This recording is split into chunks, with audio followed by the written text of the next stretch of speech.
கட்டுங்க. அகிம்சை பாதையில் அரசியல் செய்தவர். காங்கிரஸை சேர்ந்து போராட்டங்கள் பல செய்து பலமுறை சிறை சென்றவர்.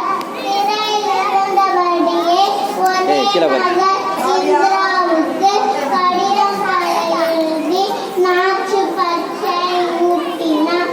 5 ஆண்டு